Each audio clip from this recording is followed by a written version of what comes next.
Good morning. Namaste to each of you. Thank you for joining me this morning to honor your mind and your body and your spirit.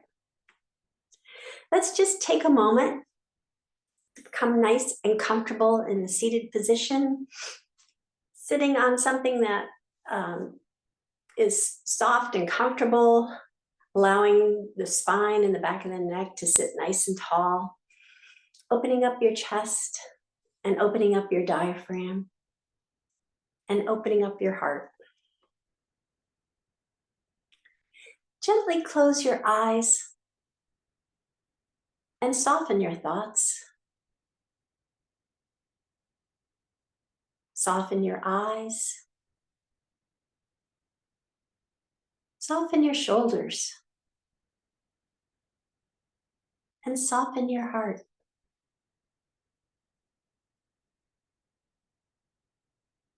Observe your breath as it is, soft and gentle, breathing life into you with each inhale, and relaxation with each exhale.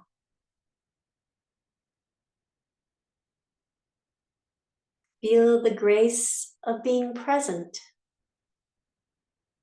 returning to that awareness again and again.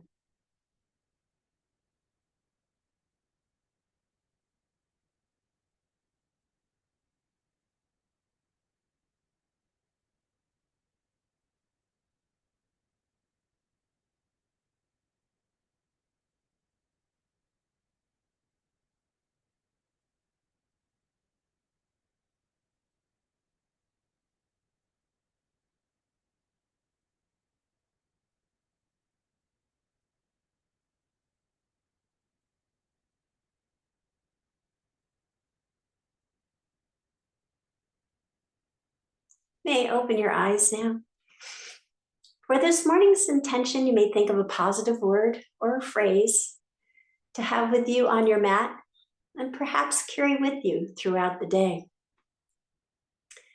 This morning's intention I'd like to talk about is Dhyana, which is the seventh of the 8 limbs of yoga. Dhyana is Sanskrit for meditation. And meditation is a practice that involves stilling or quieting the mind using mental and or physical techniques. And the result is coming into awareness. Ekhart Tolle likes to use the word awareness rather than meditation. He says our thoughts are mostly spent on the horizontal plane, thinking about the past, thinking about the future, all on that plane. Working to find the space between these thoughts, which he calls space of awareness, will bring your mind to the vertical plane of the present moment. The drama of the past, the anxiety of the future is stilled and the mind becomes quiet, peaceful, and allows for self-awareness without judgment. Healthline, one of the things like Mayo Clinic, it's an online site that I go to quite often. It says, meditation can offer general health and mental and emotional benefits, including lowering blood pressure, reducing stress, better sleep, improved emotional regulation, increased focus, enhanced mood, reduced aggression, greater adaptability, healthier aging process, and a greater sense of empathy and connection to others.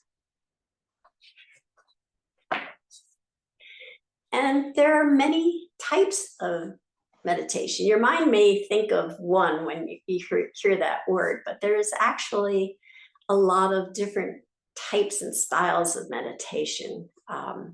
One is spiritual meditation. So that is present when you're doing your prayers, whether that's in a organized religion or not, but prayers, trying to connect yourself to a higher being is a type of meditation.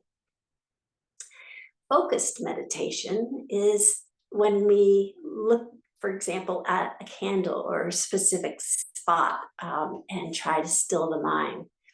Counting your breaths are included in focused meditation. And then there's a meditation called mantra meditation, where you're given a word that you can repeat to yourself silently or out loud.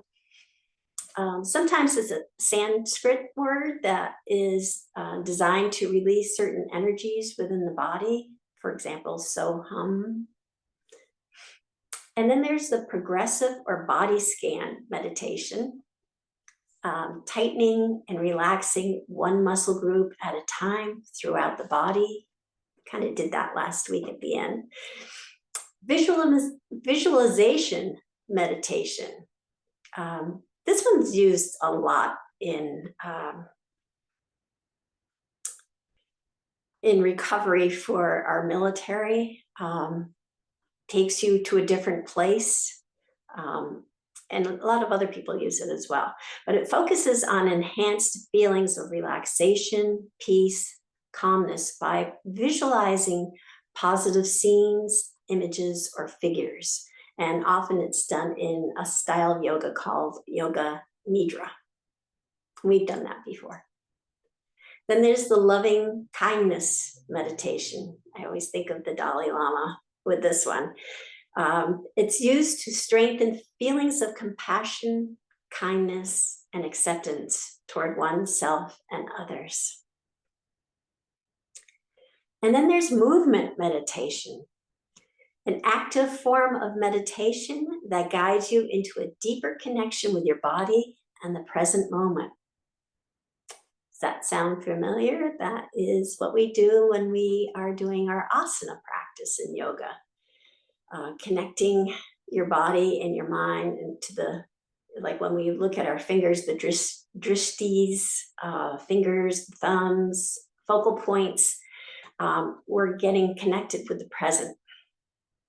So other types of movement meditation include qigong, tai chi, walking, gardening, washing dishes. There's a lot of ways you can focus on the present and be in movement. And then mindfulness meditation. And this combines concentration and awareness. It's like you pay attention to your thoughts as they pass through your mind. You don't judge the thoughts or become involved with them. And that one's actually the most popular. That's when people say the word meditation, that's kind of the most recognized style when you say meditation. So let us begin. And we're going to begin with a little bit of movement meditation, just a couple of asanas, just to kind of warm up our body, try to get comfortable within our body. So find a nice, comfortable seated position for the moment. And if it isn't comfortable for you to remain in this throughout the rest of the session, it's fine to lay down on your mat. But starting off in a seated position where your legs either cross or sit side by side, your spine is nice and long and tall, opening up your chest. And we'll just start off with some shoulder shrugs. So I'm going to just back up a little bit and we'll just kind of relax our arms and bring them up toward our ears and then down toward the mat or floor, and then making just gentle circles, and just go slowly. Maybe incorporate some breath. And what we're trying to do is just loosen up and relax that shoulder and chest area where a lot of tension typically resides.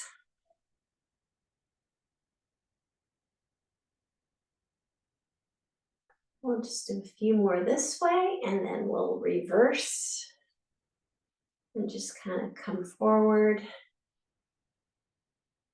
relaxing your shoulders, really focusing on relaxing, unwinding.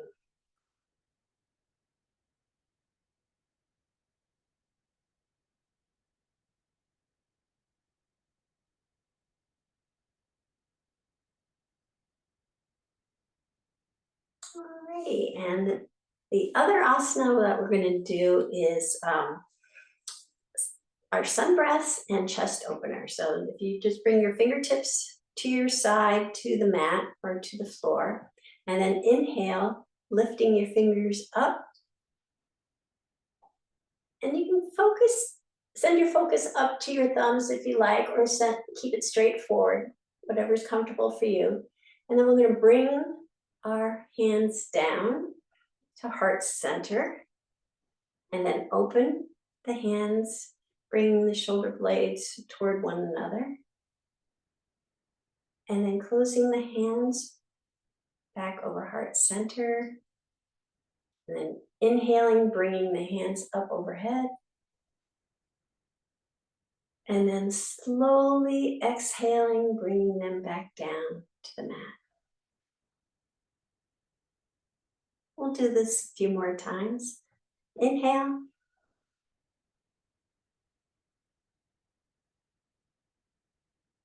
And then exhale, bringing them down. Inhale, open.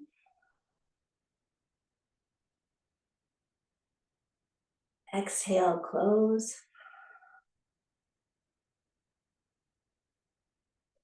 Inhale, up. And then exhale slowly down. Let a full, long exhale take place.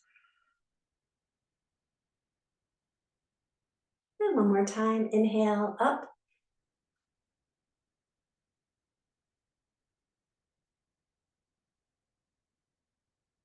And exhale down.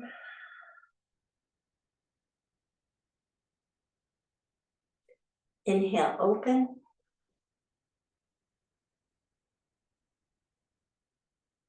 Exhale, close. Inhale, up.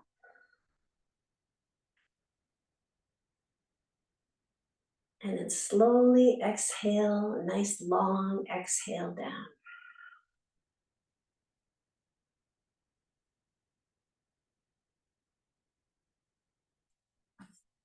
Great. And then we're going to move on to a mindful meditation. And that, as I said, is the most popular and widely recognized style of meditation. And mindfulness in particular is about being present. And the word present, there's this adage of present is a gift you give yourself, and being present is a gift you give yourself. And it would be easy to be present all the time if it were not for the monkey mind. And the monkey mind happens because that's what minds do. That's their job. They think. They totally, get their job, and they do it without fail. And what the monkey mind can do, though, is think a lot about the past and think about the future. And it might get you all worked up and exhausted. And trying to relieve yourself from that agitation of, thinking about the past. And there is another thought about if you're dwelling in the past, you can be prone to depression. And if you dwell in the future, you could be prone to a lot of anxiety. So being present is the only place that you can exist and not have those stresses in your life. So it takes a little bit of training, like a puppy learning to sit and stay. You try to let them sit, and they might sit. This is what Oscar does. He'll sit, and then 2 seconds later, not even 2 seconds later, like a nanosecond later, he's bonk, back up again. And, trying to keep him to sit. Actually, he's pretty good at staying. The sit part's not very good.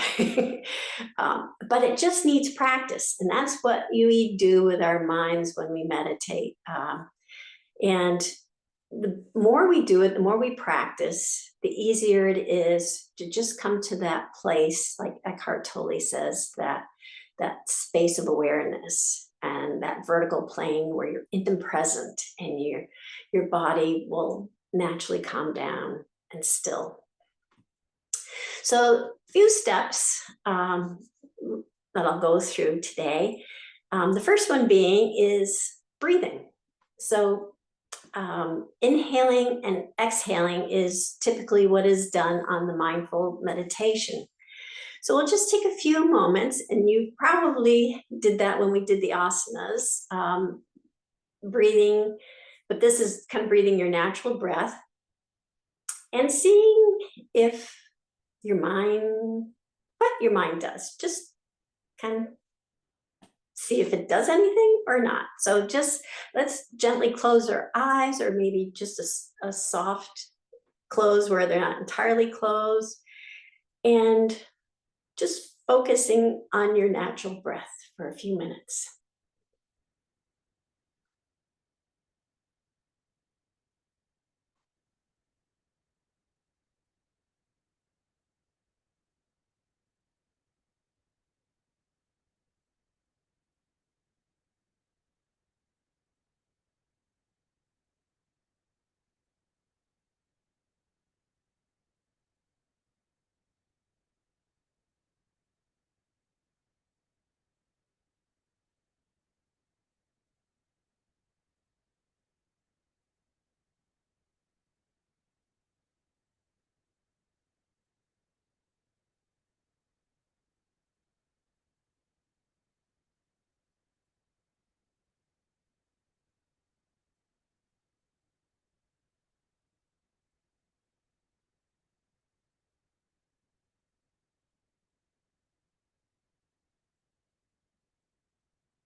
Okay. So just following your natural breath, watching it, or just following it along with your inhale through the stomach, up through the ribs, to the chest and back again. And if thoughts came up, were they thoughts of the present, or thoughts of the past, or thoughts of the future? And they were fine. That's fine. That's normal. Your mind's going to do that. Okay, the second is called here and now. And it is in the present moment that we are most alive. And we were alive in the past. We're not yet experiencing the future. Like right now is where we are. I mean, it is what it is that phrase. So I'd like you to, on this step, tune into your surroundings. Is it cool or warm? quiet, or noisy. Maybe you can hear music in the background or birds in the background. You just close your eyes. Actually, no, you can keep your eyes open for this. If you'd like to close them, that's fine too. And just kind of focus on your environment, your room that you're in.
You can come back and just kind of think about if you were focusing on a singular object or the temperature, if your thoughts stayed on that object. Like I have a plant here, a Norfolk pine, and I started focusing on that, but then I caught my mind going,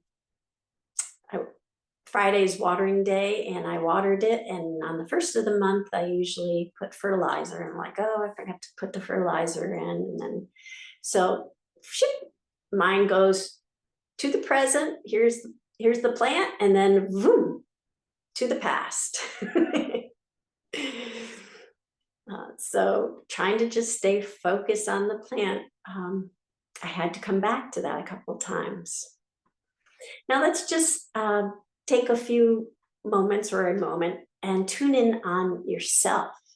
Now we were focused on our breathing, but what I'd like you to do, and you can incorporate using your hands if you want, but to feel the pulse of your heart. Feel the energy in your lungs. Feel the cool air coming in through your nostrils and the warm air coming out of your nostrils. Just the physicality of you being here right now. So just take a few moments and explore that.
And you can come back to the present. So in your meditations, you can continue to use the room around you and the room inside you to become more present and focus points for your meditation. And the next step is to become a witness to your thoughts. So we want to resist no thought, but we want to retain no thought, and we want to react to no thought. So we're training the mind to reclaim its natural capacity to stay present. Thoughts will naturally come and go, like your breath. But when we hold a thought, it's like holding your breath. So the thought, whether if it's in the past or in the future, might cause you some anxiety, and holding your breath for any period of time, it's going to cause some anxiety. It's not healthy. So we're going to spend a few moments by focusing again on our inhale and our exhale, maybe an external object like in the room, or internal object like our heart. And then just when your thought comes by, that's not related to the present, take that thought and actively put it into a cloud or into a balloon and release it, let it go. Watch it float away. And then just return to whatever your focal point was. So let's do that for a few moments.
And you can come back now. I'm going to share my experience. It's kind of interesting because I've not experienced this before. I had a red balloon in my thought, waiting for other thoughts to come so I can put them in the balloon and send it away. And all I could visualize and focus on was this red balloon that sat there with no thoughts in it. And usually I have quite the monkey mind. So I'm going to check off as a success on that one. But that, it's becoming a witness to your thoughts, that you are not your thoughts. That's important, that you can let them come and go, just like your breath comes and goes. Inhale, exhale. And you don't stop your breath. So you shouldn't stop on your thought and dwell on it. You should just put it in a balloon or a cloud, something that'll allow you to let go.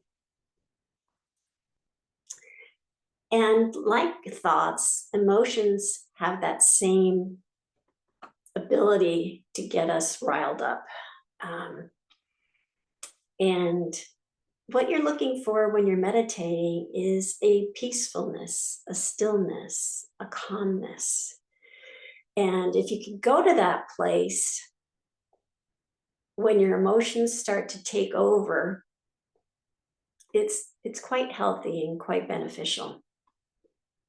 And I wasn't going to disclose this, but that's I actually, in working on this class, I'm not a big meditator, true confession, but I've been meditating more and trying to find a way, because I've been kind of stuck in a particular emotion. And I found that waking up in the morning, and I go to a app I've had for years called Insight Timer. And they have a setup now where the first thing they ask you, it's a prompt, it's like, how are you feeling today? And it ranges from not good at all to great to, kind of indifferent in the middle. And there's 2 other gauges on that. And you poke that, whatever you're feeling in the morning or when you're doing the ASAP, and it'll pop up meditations, guided meditations that will address that. So I actually was pretty surprised in how it was helping me to get that feeling that I've been experiencing unstuck. So not only are thoughts, a part of trying to get yourself peaceful and calm, but emotions can play into this too, that meditating will help benefit both of those. So for this particular exercise, if you would just place a hand on your heart and think of, don't get too crazy here, but think of an upsetting event, either past or future, and just feel the emotion in your heart. Acknowledge that feeling.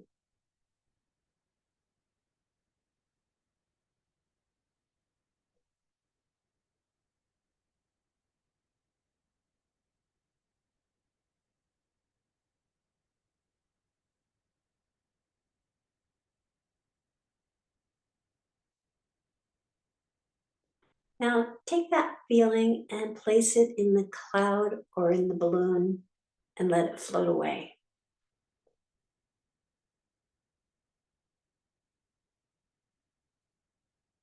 Maybe a little more difficult to do than words. The thoughts you can turn into words and put them in there, but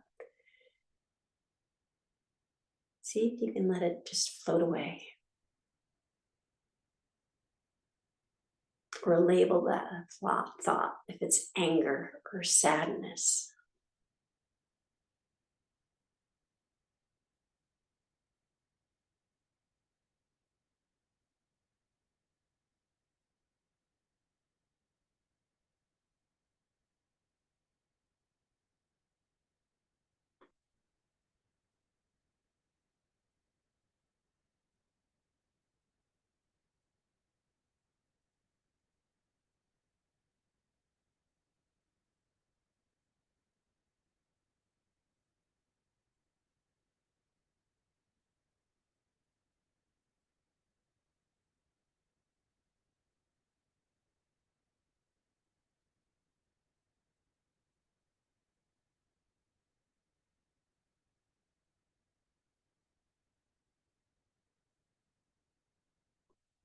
If you get into a loop, just come back to your breath, focusing on your breath.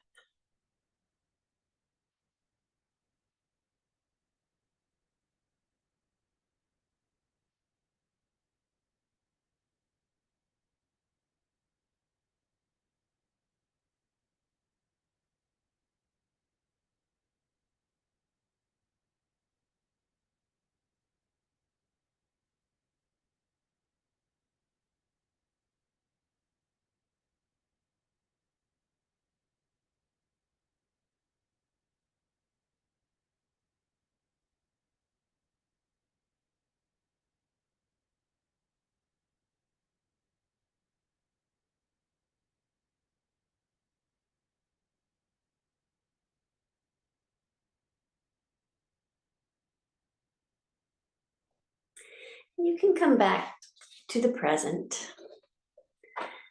So there's other tools that we can use while we're meditating. And I labeled them mudras, intentions, pranayamas. Oh my, like lions and tigers and bears. Oh my. But so sometimes for people, it's hard to focus on your breath. I remember when trying to sleep years ago, and the old thing was count sheep. Well, I'd start with one sheep going over the fence and another one going over the fence, and all of a sudden there's like two going over the fence, and then the whole flock's going over the fence, and I just couldn't get them to go over one at a time. It was it was keeping me awake instead of putting me to sleep, and I couldn't get this nice rhythm going. So that might be true for other people, or for people when you're doing meditation, that focusing on your breath just doesn't do it for you. So like the other meditations that we talked about, mantra meditation, that you're focusing on a word, or visualization meditation, that's usually like a guided meditation, and you can do it with yoga nidra. There's some other tools as well. Mudras. There's a mudra that is called, you'll see Buddha in postures, statues with this one often. Gyan mudra is for concentration. It's bringing the thumb and the index finger together, and you can just rest your hands on the mat. Another one is actually called Dhyana, which is the name of this limb of yoga, Dhyana mudra, and it's having your, let me think, the right hand on top of the left hand, just kind of cradling them together, and having your thumbs touch, and then you just bring that down to your lap and let it rest there. And that's also about or enhances concentration. And what mudras does,